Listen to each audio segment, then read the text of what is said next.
Salam jumpa kembali dalam cinta kasih Tuhan Yesus Kristus. Kita sudah memasuki masa raya Advent.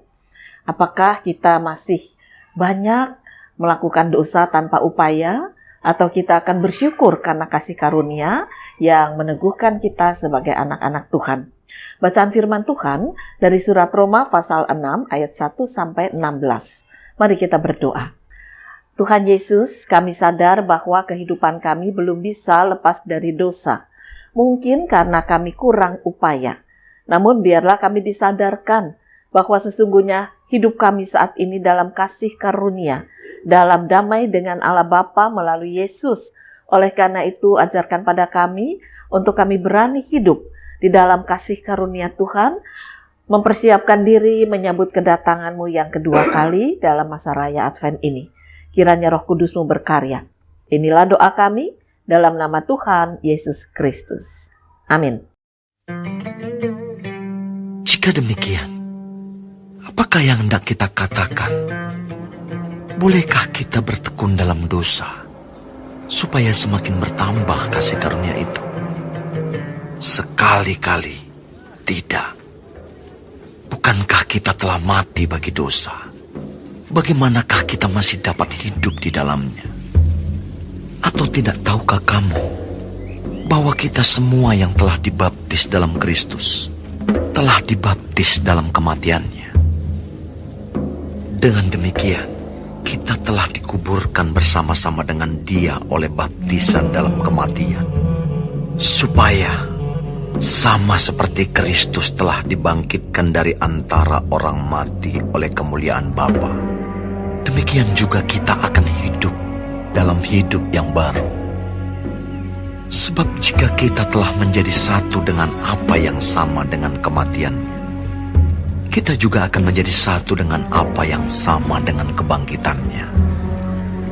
Karena kita tahu bahwa manusia lama kita telah turut disalibkan, supaya tubuh dosa kita hilang kuasanya, agar jangan kita menghambakan diri lagi kepada dosa. Sebab siapa yang telah mati, ia telah bebas dari dosa. Jadi jika kita telah mati dengan Kristus, kita percaya bahwa kita akan hidup juga dengan Dia. Karena kita tahu bahwa Kristus sesudah Ia bangkit dari antara orang mati, tidak mati lagi. Maut tidak berkuasa lagi atas Dia. Sebab kematiannya adalah kematian terhadap dosa, satu kali dan untuk selama-lamanya. Dan kehidupannya adalah kehidupan bagi Allah. Demikianlah hendaknya kamu memandangnya, bahwa kamu telah mati bagi dosa, tetapi kamu hidup bagi Allah dalam Kristus Yesus. Sebab itu, hendaklah dosa jangan berkuasa lagi di dalam tubuhmu yang fana, supaya kamu jangan lagi menuruti keinginannya. Dan janganlah kamu menyerahkan anggota-anggota tubuhmu kepada dosa untuk dipakai sebagai senjata kelaliman. Tetapi serahkanlah dirimu kepada Allah sebagai orang-orang yang dahulu mati, tetapi yang sekarang hidup. Dan serahkanlah anggota-anggota tubuhmu kepada Allah untuk menjadi senjata-senjata kebenaran. Sebab kamu tidak akan dikuasai lagi oleh dosa, karena kamu tidak berada di bawah hukum Taurat, tetapi di bawah kasih karunia. Jadi bagaimana? Apakah kita akan berbuat dosa karena kita tidak berada di bawah hukum Taurat, tetapi di bawah kasih karunia? Sekali-kali tidak.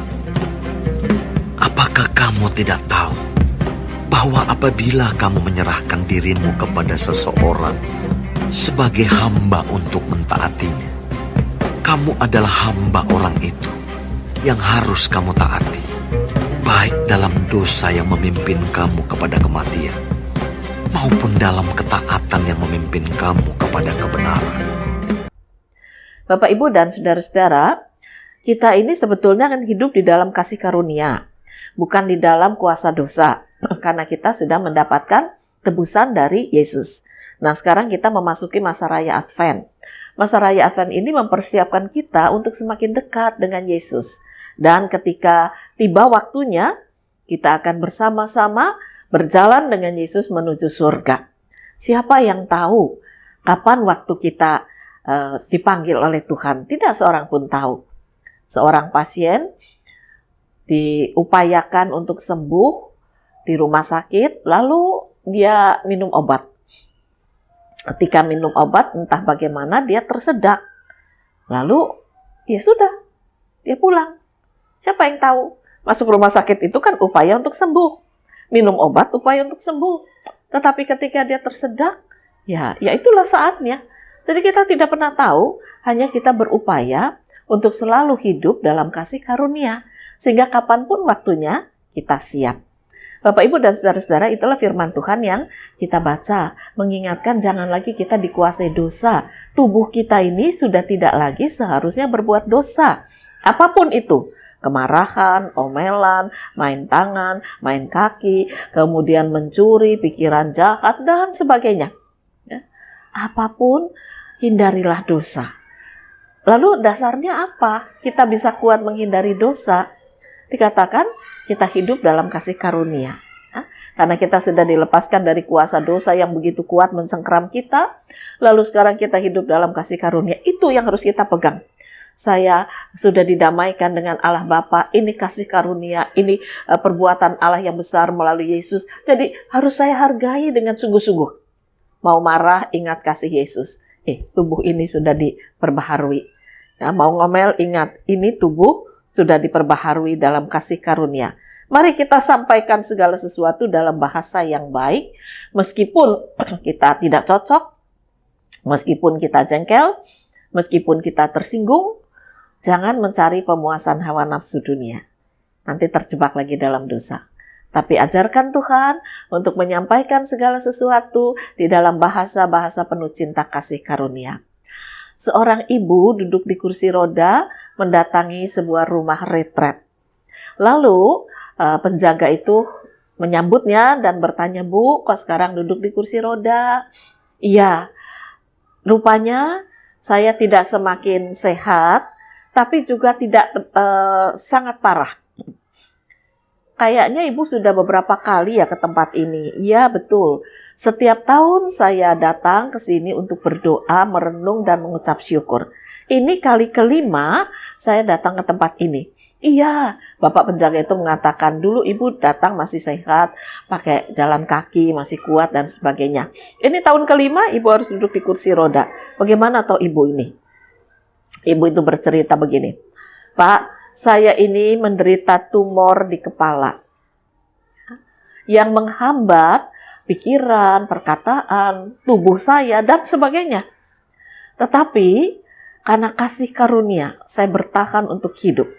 Dokter pun mengatakan bahwa memang sulit sekali untuk operasi karena tempatnya itu terpencil gitu ya, ada di sela-sela saluran darah yang ada di otak ini. Tapi saya sudah kemo." Nah, Bapak kan ingat ketika saya kemo, kepala saya sempat gundul. Nah, sekarang sudah tumbuh lagi ya. Lalu Bapak itu diam dan bertanya, "Ibu memang nggak pernah merasa sakit?" "Ya sakit, sering lupa, ya, kadang-kadang ya nggak tahu harus berbuat apa gitu. Tapi saya mau bilang bahwa saya tidak boleh larut dalam kuasa hawa nafsu dosa. Kesini saya makin tua, saya tidak bisa jalan dengan kuat karena ada sakit di kepala, tapi juga saya tetap mengucap syukur. Hidupku kasih karunia. Tidak ada persoalan apapun yang harus membuat saya jatuh dalam dosa." Nah, ketika penjaga itu mendengar perkataan ibu ini, dia lalu merenung. Saya ini cuma penjaga rumah retret, gajinya nggak besar, kebutuhan banyak. Kenapa saya juga tidak belajar hidup ini kasih karunia? Saya masih punya kerjaan, walaupun dalam keadaan kurang, tapi toh anak-anak saya masih bisa makan dan sekolah dengan tambahan-tambahan yang Tuhan berikan lewat berbagai macam cara. Harusnya saya mengucap syukur. Hidup ini kasih karunia. Dan karena itulah saya juga akan belajar mengucap syukur dalam arti hidup ini kasih karunia. Lawan godaan, lawan untuk berbuat dosa. Buang semua kecurigaan pada Tuhan, buang semua ketakutan. Sebab ketika kita hidup di dalam damai sejahteranya, kasih karunia yang berkuasa, maka kita akan dipenuhi dengan sukacita. Lanjutkan kehidupan saudara menanti kedatangan Tuhan, lawanlah godaan, bersyukurlah dalam kasih karunia-Nya. Tuhan memberkati firman-Nya. Amin. Mari kembali kita akan berdoa. Dalam kesederhanaan, kekurangan, kami datang mohon kekuatan, agar kasih karunia-Mu berkuasa, hingga kami tidak dikuasai dosa lagi. Kami akan membuang semua godaan-godaan dosa, dan selalu bersyukur Engkau tidak pernah meninggalkan kami. Berkaryalah ya Tuhan. Inilah doa kami dalam nama Tuhan Yesus Kristus. Amin.